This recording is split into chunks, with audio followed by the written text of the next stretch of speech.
Oi, seja muito bem-vindo, seja muito bem-vinda.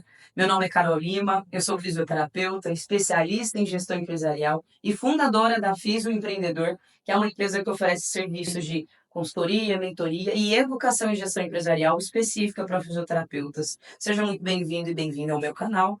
Aqui eu falo muito sobre empreendedorismo dentro da fisioterapia, né? Como empreender, marketing, vendas, financeiro, administração de uma forma geral, né? Como que a gente aplica isso, né? Os fundamentos da administração e transfere ele para a realidade do fisioterapeuta, porque a gente tem algumas especificidades, é importante a gente considerar isso, né? Então, nesse canal aqui eu falo muito sobre isso, todas as fontes e os créditos que eu utilizo, né, a mais, estão sempre na descrição, né? Então, você pode dar uma olhadinha lá para se aprofundar, para ler um pouquinho na íntegra também o material. Inclusive, também é importante que você tenha essa autonomia, que é uma das coisas que eu tento trazer sempre, né, para os meus mentorados, para os meus alunos e consultorados. É importante você ter essa autonomia e procurar se aprofundar mais nas coisas, né? Nos assuntos sobre empreendedorismo ou qualquer outra área, inclusive da fisioterapia. É muito comum que o fisioterapeuta se encaixe muito mais em um conhecimento mais técnico, mas eu venho trazer você um pouco nesse mundo sensacional. Eu sou suspeita, eu amo a parte administrativa, a parte empreendedora. Então, estou tentando trazer um pouco desse universo no mundo da fisioterapia, porque eu tenho certeza que, além de ser uma profissão que funciona muito, que é muito eficaz para a sociedade, quando ela traz esse controle, né, de saber oferecer um serviço de qualidade, de saber se organizar e principalmente valorizando a profissão e também o profissional, eu tenho certeza que essa área aí vai deslanchar e oferecer com muito mais qualidade, tanto para as pessoas que são atendidas, quanto para as pessoas que estão oferecendo atendimento, tá bom? Então, hoje a gente vai falar de um tema muito legal, eu gosto muito, eu sou suspeita, eu também gosto muito de marketing, estudo um pouquinho de tudo, que é uma área realmente que eu gosto, mas a gente vai falar em específico sobre branding, né? Para quem não sabe, branding ele faz parte daquela construção da marca. Antes que você me pergunte, antes que você venha com esse questionamento, o brand, né, que vem com essa questão da marca, não é a logo, tá? Então, brand não é logo, por mais que você lembre, né, das marcas como McDonald's, Adidas, né, Nike, já vem com toda a logo, né, na sua cabeça. Logo faz parte? Faz, mas não é tudo. Então, eu vou explicar aqui para você que vai ter certeza que você nunca mais vai esquecer disso. Vamos supor que você está lidando com a sua empresa como se fosse um indivíduo. Então, você vai considerar a sua empresa. Nossa, que bonequinho bonito, hein? Gente, eu sei desenhar, mas hoje está difícil. Então, você vai pegar a sua empresa como se ela fosse um indivíduo. E um indivíduo comum, né, você sabe que ele é complexo, ele tem personalidade, ele tem características próprias, ele tem tom de voz, ele tem jeitos, trejeitos, forma de se vestir, forma de se apresentar para a sociedade, enfim. Então, é como se você pegasse um conjunto de características e fosse acrescentando nesse indivíduo que, na verdade, é a sua empresa. Quando você lida com a sua empresa como se fosse um indivíduo, você consegue dar vida a ele. É como se você desse uma alma para ele se conectar com a sociedade. E um cliente que se conecta com a empresa, ele não só fideliza, como ele se torna um fã. Então, é só você ver aí várias marcas pelo mundo, né? Que você consegue, não, é Coca-Cola ou Pepsi? Coca-Cola, não, Pepsi. E quem ama Coca, ama Coca. Quem ama Pepsi, ama Pepsi. E defende com unhas e dentes. Então, a ideia é você tentar criar essas características para se conectar com o seu público, né? Então, lembra daquela parte quando eu falei de você se aprofundar?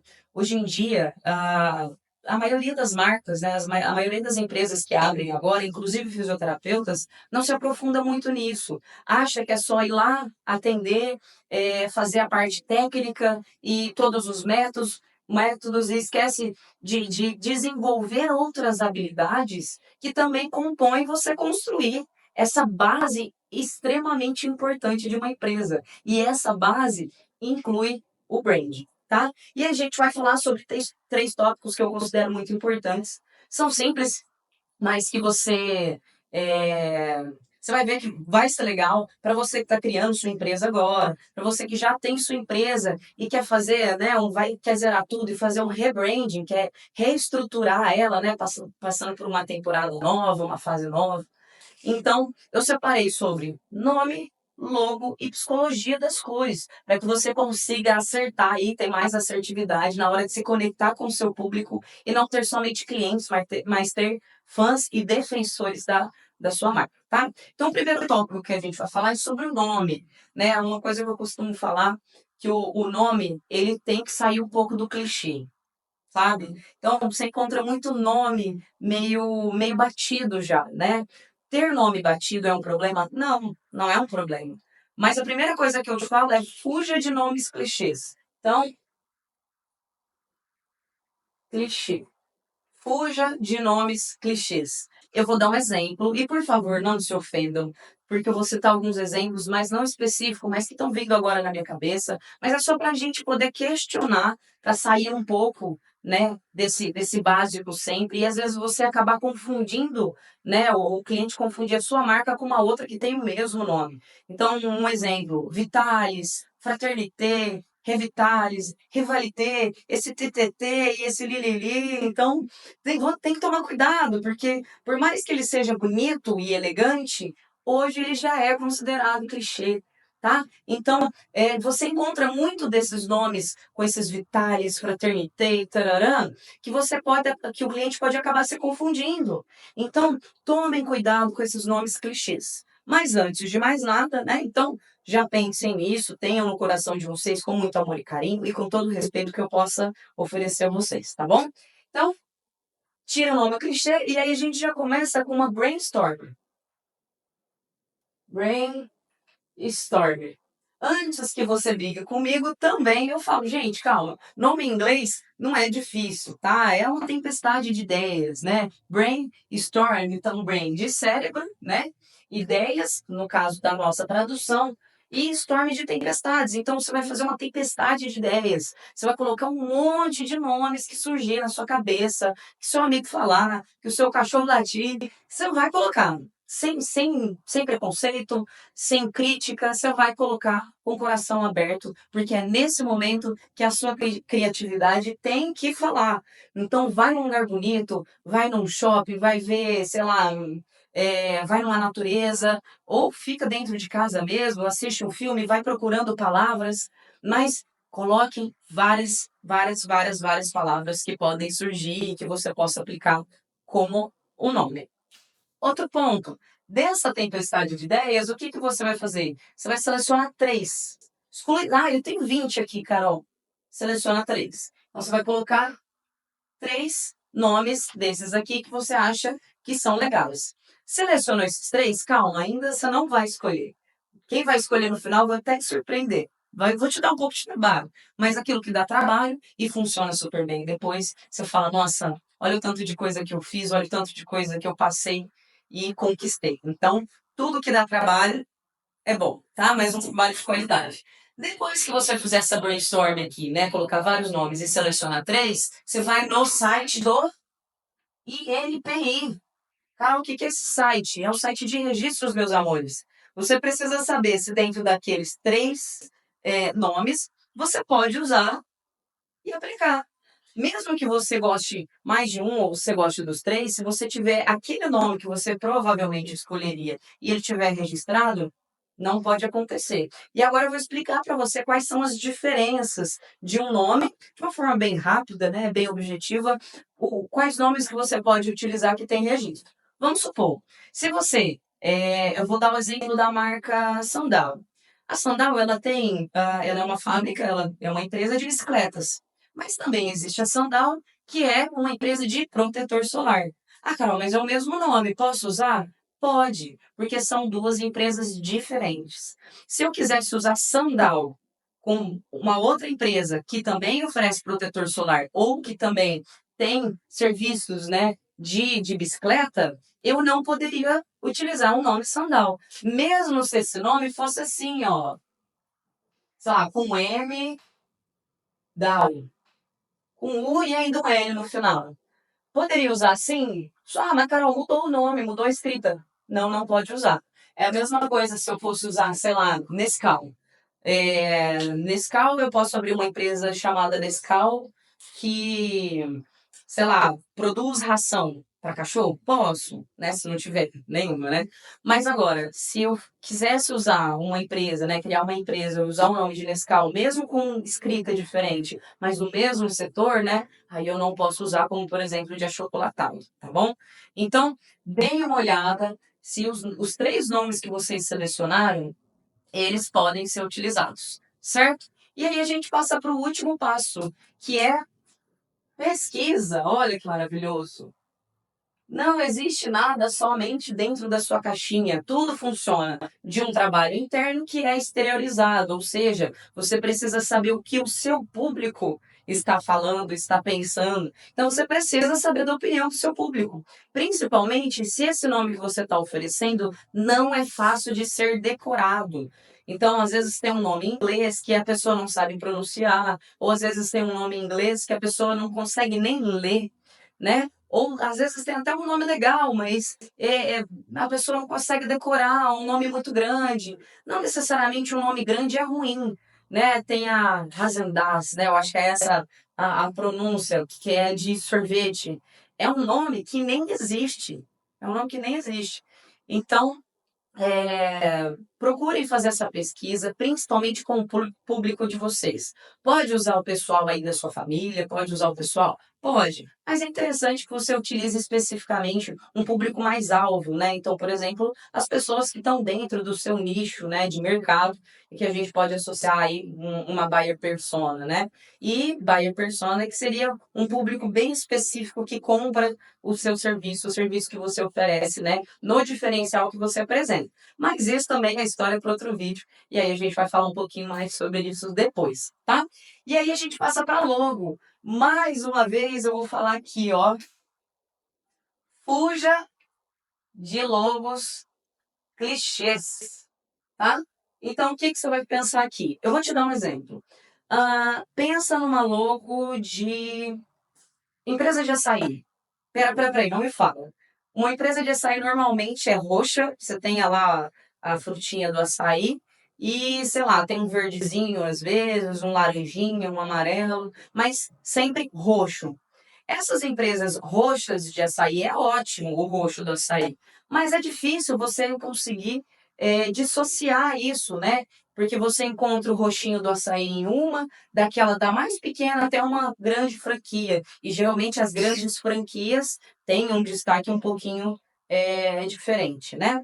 Então, é difícil você conseguir diferenciar quando você tem uma logo clichê. Então, quando a gente pensa em logo, a gente precisa ter algo que consiga realmente representar um pouco da personalidade que você quer oferecer, associada ao nome que você e o seu público escolheram, e que ele consiga transmitir e se conectar. Ó, fecha o olho. Pensa na marca da Coca-Cola, na logo da Coca-Cola. Beleza. Agora pensa no logo do McDonald's. Agora pensa na logo da Nike. Conseguiu lembrar, né? São marcas fáceis de você conseguir associar. Então, pensem bastante sobre isso, deem uma pesquisada e, mais uma vez, façam uma brainstorm, principalmente se você às vezes não tem condições de pagar para que alguém faça uma logo, né? É super possível que você construa a sua, mas se você tiver dificuldade, procure um profissional, mas tenha um senso crítico sobre isso, aprenda sobre brand, aprenda um pouco mais sobre essa área para que você consiga ter uma opinião realmente que valha. Porque o profissional lá, ele vai tentar fazer sua logo, mas quem sabe a essência da sua empresa é você. Você é responsável pela sua própria empresa, não ele. Então, assuma essa responsabilidade, assuma o papel de gestor e não somente como o operacional que normalmente a gente vê aí nas empresas de fisioterapia, tá bom?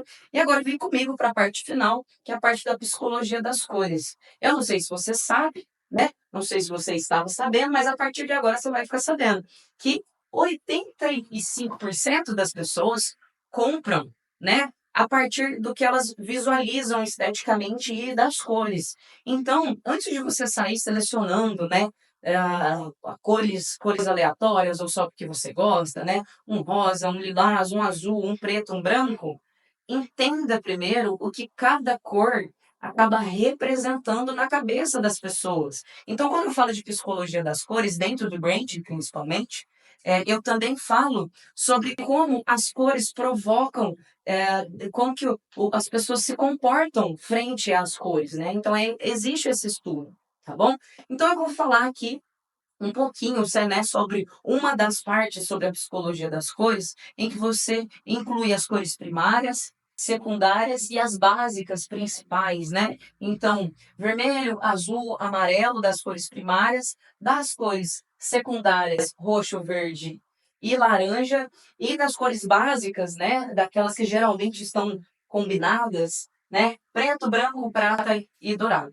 Então, venha aqui comigo que eu vou te ensinar o que cada uma representa, mas existe uma lista, tá, de representações. Se você quiser entender um pouco mais, né, desse lado, dessa dualidade que cada cor representa, entra aqui nas descrições e acessa o link da fonte que dá para você entender bastante, tá bom? Vou mostrar também aqui a tabela para você reconhecer um pouco, né, de uma forma geral, tá em inglês, né? A fonte também está na descrição, mas já dá para ter uma ideia e eu vou dar uma introdução aqui para vocês entenderem. Então, vem aqui comigo com as cores primárias. Primeiro, vermelho, né? Ele representa força, velocidade, né? Paixão, calor. Então, se você for utilizar o vermelho, saiba que ele representa isso, mas ele também representa, por exemplo, raiva, né? Tanto é que lá no Divertidamente você consegue reconhecer a raiva como vermelha. E isso está associado geralmente às pessoas, né, que ficam vermelhas de raiva. Então, saiba que existe esse lado bom e esse lado ruim, ou às vezes é o que você quer representar e está tudo certo. A inovação ela está aí e ela é muito bem-vinda desde que o público aceite isso, tá bom? E o azul, fé, limpeza, espiritualidade e conservadorismo, tá? Então, super legal você ter a cor azul se você quiser representar isso, tá bom? Ele também representa um pouco de neutralidade, tá? E aí você consegue ver lá no Divertidamente também que o azul ele representa a tristeza. Tanto é que a felicidade, ela é toda amarelinha, mas ela também tem o cabelinho azul, tá? Então, você vê que no filme ela é toda feliz, mas ela também tem suas nuances de tristeza. Então, vamos ter um pouco de atenção nessas coisas, porque o próprio filme da Pixar, né, ele mostra isso pra gente, tá?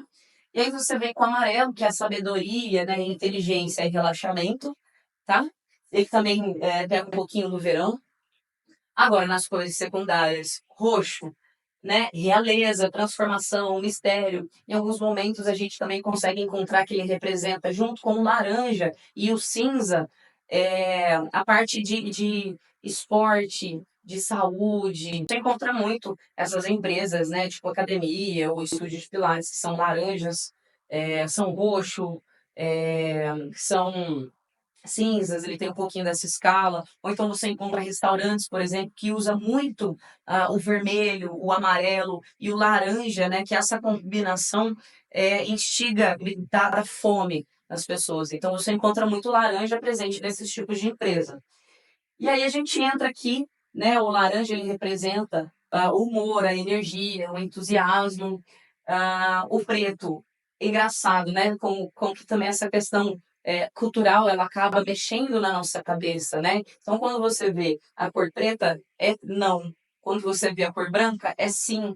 Só que cada um também representa coisas diferentes. Então, por exemplo, enquanto o branco representa o simples, o preto representa a elegância, o luxo, o glamour, né? A sofisticação. E você consegue encontrar algumas mesmas representações em outras. Então, por exemplo, você encontra o preto com o glamour, mas o prata também encontra isso, né? Você tem elegância, então é importante você tentar fazer essa combinação querendo representar. Se é uma marca às vezes mais simples, talvez o preto não seja tão bem-vindo, mas o branco sim, que é algo mais simples. Mas se você quer representar algo mais luxuoso, com um público-alvo, com uma categoria um pouco mais alta, com poder aquisitivo um pouco maior, o preto ele é super bem-vindo, tá? É só você ver nas próprias marcas, né? Luxuosas aí. O preto ele sempre está presente, geralmente associado ao dourado. E o dourado me faz lembrar agora de falar dele, que é preciosidade e extravagância. Dentre outras várias descrições, a gente também tem o dourado nessa linha, né? Ou dourado ou ouro. E o prata você tem como riqueza e glamour. Então, é importante a gente lembrar que é, todos esses fatores aqui, né? O nome, a logo, a psicologia das cores, enfim, a cor que você vai escolher, fazem parte de um conjunto de insights que você precisa ter para construir sua marca, que fazem parte do processo de branding. Tem várias outras, né? Há outros tópicos que você pode utilizar, mas eu venho te mostrar o quanto não é tão simples assim esse processo. Não é só escolher esse nome, não é só escolher essa cor. Tem toda uma psicologia, uma ciência por trás disso. Talvez você não perceba, ou talvez você nunca tenha sido apresentado, mas a fisioterapia é uma ciência e ela tem uma ciência por trás que estuda a sua efetividade, mas também tem uma ciência por trás da administração. Tá? Então, se você não está sabendo, você não sabia, né? Você está sabendo agora. Então, eu venho convidar vocês para se aprofundar um pouco mais nesse mundo da administração, do empreendedorismo, do marketing, do financeiro, das vendas, né?